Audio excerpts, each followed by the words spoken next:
오늘 함께 나눌 하나님의 말씀은 베드로전서 3장 18절에서 22절까지의 말씀입니다. 베드로전서 3장 18절에서 22절까지의 말씀입니다. 우리 함께 하나님의 말씀 봉독하도록 하겠습니다. 그리스도께서도 단번에 죄를 위하여 죽으사 의인으로서 불의한 자를 대신하셨으니 이는 우리를 하나님 앞으로 인도하려 하심이라. 육체로는 죽임을 당하시고 영으로는 살리심을 받으셨으니 그가 또한 영으로 가서 옥에 있는 영들에게 선포하시니라. 그들은 전에 노아의 날 방주를 준비할 동안 하나님이 오래 참고 기다리실 때에 복종하지 아니하던 자들이라. 방주에서 물로 말미암아 구원을 얻은 자가 몇 명뿐이니 겨우 8명이라. 물은 예수 그리스도께서 부활하심으로 말미암아 이제 너희를 구원하는 표니 곧 세례라. 이는 육체의 더러운 것을 제하여 버림이 아니요 하나님을 향한 선한 양심의 간구니라. 그는 하늘에 오르사 하나님 우편에 계시니 천사들과 권세들과 능력들이 그에게 복종하느니라. 아멘. 사도 베드로는 앞선 말씀으로 권면하며 그리스도인에게 요구되는 아름다운 삶들을 증거했습니다. 악을 악으로 갚고 욕을 욕으로 갚는 것이 아니라 오히려 복을 빌어주는 삶, 선으로 갚는 그리스도인의 삶을 권면했습니다. 이 가르침은 예수님의 가르침과 동일하죠. 마태복음 5장 43절과 44절 말씀입니다. 또 내 이웃을 사랑하고 내 원수를 미워하라 하였다는 것을 너희가 들었으나 나는 너희에게 이르노니 너희 원수를 사랑하며 너희를 박해하는 자를 위하여 기도하라. 예수님께서 원수까지도 사랑하라고 말씀하신 이 사랑의 근거는 하나님의 긍휼과 하나님의 사랑입니다. 마태복음 5장 45절 말씀입니다. 이같이 한즉 하늘에 계신 너희 아버지의 아들이 되리니 이는 하나님이 그 해를 악인과 선인에게 비추시며 비를 의로운 자와 불의한 자에게 내려주심이라. 원수나 악인들에게까지도 하나님의 긍휼과 은혜를 베풀어 주심으로 하나님 나라의 백성 된 성도 그리스도인들 또한 이 사랑, 하나님의 사랑과 긍휼을 따라 선을 실천해야 한다는 예수님의 말씀입니다. 그래서 예수님께서 48절 말씀으로 이렇게 결론을 맺으시죠. 그러므로 하늘에 계신 너희 아버지의 온전하심과 같이 너희도 온전하라. 하나님께서 온전하심으로 하나님 나라의 백성들, 하나님 나라의 성도들 또한 그러해야 한다는 말씀입니다. 바로 이 삶이 성도 안에 있는 소망이 도대체 무엇인지 묻는 자들에게 대답할 것을 항상 준비한 삶이라는 점을 사도 베드로는 증언했던 것이죠. 주인과 종의 관계에서, 부부의 관계에서 성도의 삶에 이은 오늘의 말씀입니다. 오늘 말씀에 보면 핵심 주제는 바로 예수님이십니다. 즉 사도 베드로는 성도들의 삶을 권면하는 이 맥락 가운데 다시 십자가의 예수님으로 초점을 맞추고 있다는 것입니다. 현재 사도 베드로는 오늘 18절 말씀으로 예수님께서 행하신 십자가 사역이 반복될 필요가 없음을 확언합니다. 죄가 없으신 분으로서 불의한 자, 죄인을 대신하여 죽으시고 부활하셨음을 선포하고 있습니다. 사도 베드로는 그리스도의 고난, 박해에 관하여 예수님의 십자가 사역에 초점을 맞추는 이유는 예수님의 수치, 고난, 박해로 인한 이 죄용서와 승천으로 완성된 새 생명이 성도들에게도 예수님을 믿는 그리스도인들에게도 허락되었기 때문입니다. 계속해서 예수님의 부활에 관하여 증언합니다. 19절 말씀입니다. 그가 또한 영으로 가서 옥에 있는 영들에게 선포하시니라. 이 말씀에 대한 해석과 견해들이 매우 난해하고 매우 다양합니다. 사도 베드로가 말하는 옥은 도대체 어디인가? 옥에 있는 영들은 또한 어떤 존재인가? 예수님께서는 과연 무엇을 선포하셨는가? 라는 질문들이 이어질 수밖에 없는 말씀들입니다. 이 19절의 말씀은 예수님의 십자가 사역에 있어서 죄와 죽음에 대한 승리를 증언하는 표현이긴 하지만 해석에 있어서는 주의를 상당히 기울여야 합니다. 이 말씀에 대한 대표적인 세 가지 주장이 있습니다. 첫째, 뒤에 이어지는 20절의 내용 및 맥락을 따라 예수님께서 지옥에 내려가셔서 노아 시대 홍수 당시 죽은 사람들의 영에게 선포하셨다라는 견해입니다. 즉 예수님께서 지옥에 내려가셔서 그들에게 두 번째 기회를 제공하셨다는 견해라는 것입니다. 둘째, 성령 하나님의 역사가 노아를 통해 그리스도의 선포로 이어졌는데 노아 당시 사람들이 문자적으로 옥에 갇힌 것은 아니므로 영적인 감옥에 있었음을 증언하는 말씀이라는 견해입니다. 그리고 셋째, 옥에 있는 영은 타락한 천사들, 악한 영들을 의미한다라는 해석입니다. 그래서 예수님의 부활을 통해 하나님의 영원한 승리와 악한 세력들이 영원한 멸망을 받았다는 것을 선포한다는 견해입니다. 물론 모두 나름 근거와 타당성들을 가지고는 있지만 동시에 각자의 주장에 명확한 근거를 제시하기 어려운 난점들, 난해들이 분명 존재합니다. 이러한 말씀에 대하여 고려신학대학원 교의학 전공이신 유해무 교수님의 견해는 이렇습니다. 이 말씀의 난제의 핵심은 가서라는 단어입니다. 지금 사도 베드로는 예수님의 죽으심과 부활을 함께 언급하고 있으므로 예수님께서 가신 방향은 하강이 아니라 상승, 곧 승귀를 뜻합니다. 그러므로 옥에 있는 영들이란 악한 영들을 의미한다고 볼 수 있겠습니다. 즉 예수님께서 음부, 지옥에 가셨다기보다 승천의 장소, 곧 하나님의 우편으로 가심이 전제된 이 부활은 악한 영들에게 완전한 패배의 소식이 선포되었다는 것으로 볼 수 있습니다 라고 해석합니다. 이 견해의 근거로서 에베소서 6장 12절 말씀은 근거 삼습니다. 우리의 씨름은 혈과 육을 상대하는 것이 아니요 통치자들과 권세들과 이 어둠의 세상 주관자들과 하늘에 있는 악의 영들을 상대함이라. 물론 앞서 말씀드렸듯이 이 말씀을 해석하는 점에 있어서 매우 주의를 기울여야 합니다. 동시에 이 말씀을 이해하는 점에 있어서도 해석에 어려움이 있다는 점은 우리가 반드시 기억해야 합니다. 그럼에도 사도 베드로가 계속해서 확증하고 권면하는 이 논증에서 두드러지는 부각되는 것은 예수님의 부활과 하나님의 우편의 자리로 돌아가시는 그 승귀를 강조하고 있다는 것입니다. 즉 사도 베드로는 노아 당시의 시대와 예수님의 죽으심과 부활 그리고 승귀를 언급함으로써 편지의 수신자들이 노아 홍수 이전의 시기를 떠올리게끔 한다는 것입니다. 악의 세력이 가득한 세상에 가득 찬 그 노아 시대, 당시 하나님의 말씀을 따르는 사람들은 거의 없었습니다. 그럼에도 하나님께서는 노아를 통해 심판을 선포하셨고 20절 말씀처럼 오래 참으시는 긍휼로서 심판을 보류하셨습니다.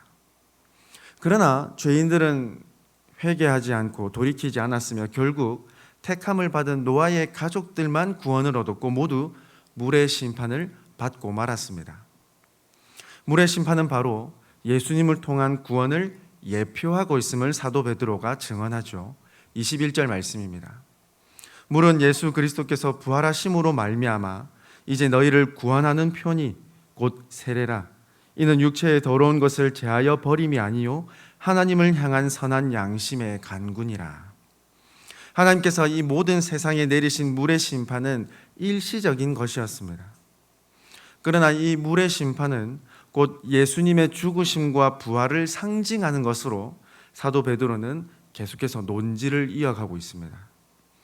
물에 의해 죄인들이 죽임을 당한 것은 예수님께서 죄인을 대신하여 죽으신 것과 연결할 수 있다는 것입니다.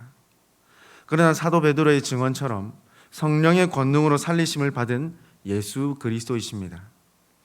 홍수의 심판이 선포되었음에도 불구하고 돌이키지 않는 자들은 멸망당했습니다. 예수님의 죽으심과 부활, 승귀를 통해 하나님의 영원한 승리와 악의 세력의 영원한 패배, 멸망이 선포되었습니다. 결국 예수님께서 이 땅에 다시 오시는 그 심판의 날에 이르러서 예수 그리스도를 거부한 자들은 멸망받을 것이며 그리스도를 믿고 연합한 자들은 노아의 가족과 같이 구원받을 것을 의미하는 것이죠. 바로 그 구원은 하나님의 백성이 되었다는 그 모습은 물로 행해지는 세례를 통해서 인쳐지게 됨을 증언합니다. 물로 베푸는 이 세례는 물로 무언가를 씻듯 육체의 더러움을 씻는 외적인 의식이 아니라 죄로 인해 더러움을 씻어버리고 죄로 인한 그 더러움을 씻어버리고 예수님 안에서 새로운 생명을 얻어 살아가는 새로운 삶을 의미하는 매우 중요한 선포이자 의식입니다. 바로 이와 같은 세례를 사도 베드로는 하나님을 향한 선한 양심의 간구로 표현합니다.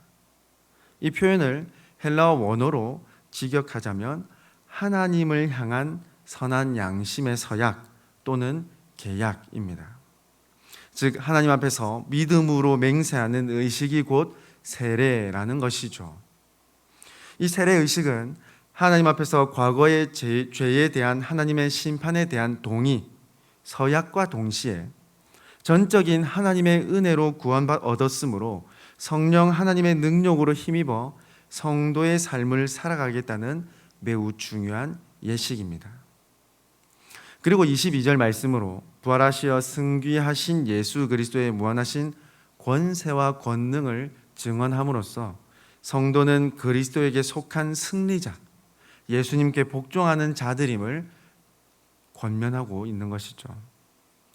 그러므로 사도 베드로가 계속해서 강조하고 있는 것은 예수님의 부활과 승리 안에서 살아가는 아름다운 존재가 바로 성도 그리스도인이라는 것입니다.